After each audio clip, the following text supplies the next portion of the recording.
આજે તમને આમ થાય છે, હવે ઓલો કરો, ઈ પૂરેપૂરો થાય. હવે આમ ફરી જાઓ, હવે પાછળ કેટલો જાય જુઓ તો, આ હાથ પાછળ કેટલો જાય, આમ થોડાક આમ ફરો, ઓલો હાથ વયો જાય છે, આ હાથ એટલો જ જાય. આ કેટલા સમયથી આ તકલીફ છે માતાજી? 2 વર્ષથી છે. કરો હરખા. અરે વાહ,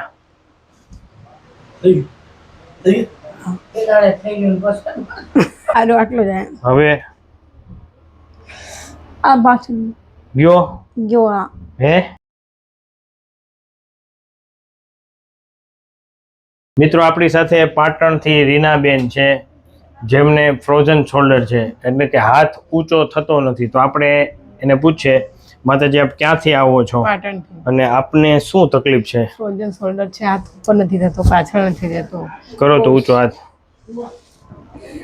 બસ આટલો જ થાય. ઓલો હાથ કરો, આ તો બે હાથ. આ કેટલો, હમણાં આ કરો પાછો, એમ નહીં. આજે તમને આમ થાય છે, હવે ઓલો કરો, ઈ પૂરેપૂરો થાય. હવે આમ ફરી જાઓ, હવે પાછળ કેટલો જાય જુઓ તો, આ હાથ પાછળ કેટલો જાય, આમ થોડાક આમ ફરો, ઓલો હાથ વયો જાય છે, આ હાથ એટલો જ જાય. આ કેટલા સમયથી આ તકલીફ છે માતાજી? 2 વર્ષથી છે. 2 વર્ષથી. દવા કેવું કઈ લીધેલું? આમ ફરી જાઓ, કઈ જ નહીં લીધું, કઈ દવા એવું કઈ લીધું નથી. હોસ્પિટલ થી ડર લાગે છે. એમ? તો પછી આ દુખાવો તમને કઈ કઈ રીતે થાય?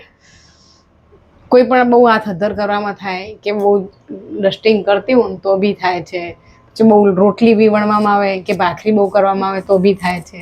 પછી આમ ઊંચો કરો તો માંડ એટલો જ થાય. પછી એસી માં સુઈ જાઉં ને તો ફ્લો એની ઉપર આવે ને તો બી બહુ રાત્રે બંધ કરી દેવી. હજી એકવાર કરો તો કેટલો હાથ ઉપર જાય જુઓ.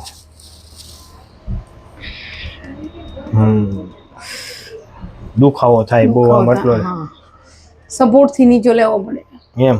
અરે હમણાં કરી દઉં તમને હરખો. પણ રાડ ના જો કરી. હવે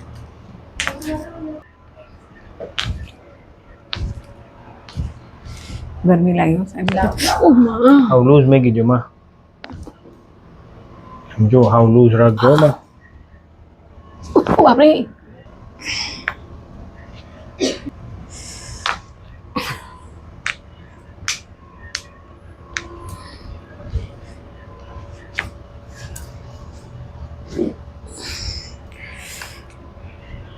સરી લૂઝ.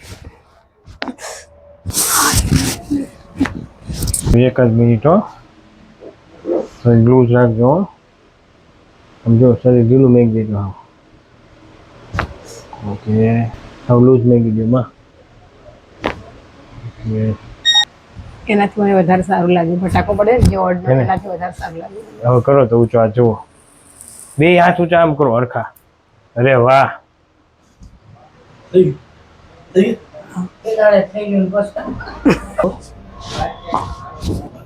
લૂઝ મેકી દો. હા 2 પગ સીધા કરી નાખો.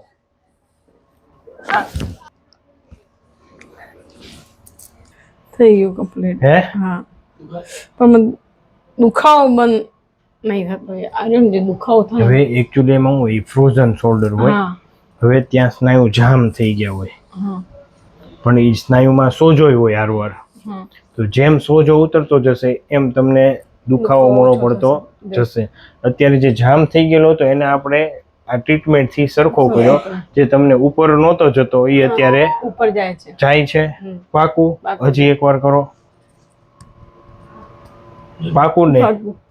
પેલા જતો એટલો ના દુખતો તો, પેલા ઉપર લઈ જતી બહુ દુખાવો થતો હતો, હવે ઓછો થાય છે એમ. પાકું ને? પાકું રિયલી માં પાકું. નતો તો હું લઈ જ ના જતો. નીચે લાવવામાં થોડો પ્રોબ્લેમ. થોડો હજી એકચ્યુઅલી શું હોય, જો અહીંયા છે ને આ તમને અહીંયા જે એ આ છે ને જો આ દુખે છે. હા એ દુખે છે. જેમ સોજો ઉતરતો જશે ને એમ તમને રિકવરી આવતી જશે. ત્યાં સોજો હોય હજી, એની હિસાબે સ્નાયુ ખેંચાય એટલે તમને દુખાવો થાય. પણ ઈ જે જકડાઈ ગયેલું હતું ને એને આપણે છૂટું પાડી દીધું. રેડી ને? પાકું? પણ નીચે લાવવામાં થોડોક દુખાવો થાય.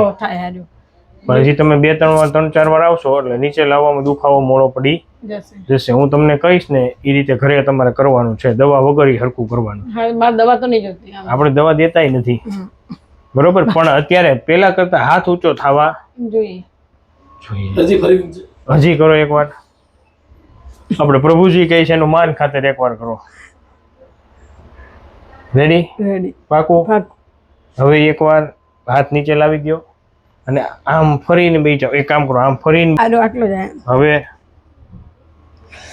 આ પાછળ ગયો હે દુખે પણ થોડોક દુખશે, પણ આ પેલા કરતા ગયો કે નહીં? પેલા તમે અહીંયા સુધી જ લઈ જઈ શકતા હતા, બાકી પાછળ જાય પણ દુખે બહુ સાહેબ. હા, દુખાવો એટલા માટે થશે માં કે જેને સ્વેલિંગ છે, એ સ્વેલિંગ ઉતારવા માટે હું તમને આઈસ પેક ને એવું કહીશ, જે શું કરવું એ તમારે કરવાનું છે. એટલે ઓકે, તમે વિધિન 5 સિટિંગમાં રેડી થઈ જશે. આ ફર્સ્ટ વિડીયો છે, હજી 5મી સિટિંગનો વિડીયો એ તમને બનાવવાનો છે ને એ આપણે પાછવામાં યુટ્યુબમાં મૂકવાનો છે. આમ ફરી જાવ. હવે તો રીનામાં તમને કેમ લાગ્યું આ પહેલી સિટિંગમાં? સારું લાગ્યું પહેલીમાં. હજી તમારે 5 સિટિંગ આવવાનું. કેટલી? અને આ ફર્સ્ટ સિટિંગનો વિડીયો છે. હવે 5મી સિટિંગનો વિડીયો 5 સિટિંગ કર્યા પછી કરવાનો છે, બરાબર? અત્યારે હજી એકવાર હાથ ઊંચો કરો. મિત્રો, આ બેનનો હાથ ઉપર નહોતો થતો, પણ કાયરોપ્રેક્ટિક ટ્રીટમેન્ટથી તેનો હાથ ઉપર જવા માંડ્યો, પાછળ વ્યવસ્થિત જાય છે. અને હજી એને પેઇન છે, અહીંયા ફ્રોઝન શોલ્ડર છે, એની હિસાબે એને થોડોક દુખાવો છે. પણ જેમ જેમ 5 સિટિંગ કરશું એમ એને દુખાવો મોડો પડી જશે અને હાથ પણ ઊંચો જતો થઈ જશે. તમને જે વજન ઉચકવાથી તકલીફ છે એ પણ જતી રહેશે. ડસ્ટિંગ બી કરું, ડસ્ટિંગ હરખું થઈ જશે, તો બી બહુ જ પેન થતું. એમાંય પેઇન ન થવા દઈએ. બસ આપણે એ જ જોઈએ, બીજું કંઈ. તો આ વિડીયો યુટ્યુબમાં મૂકી શકીએ ને? તમે શું કહીશો? પાટણથી તમે ઠેઠ આવ્યા, કહીશ કે સારું છે ને ત્યાં જવાય. સરસ, વાહ માતાજી વાહ, ધન્યવાદ.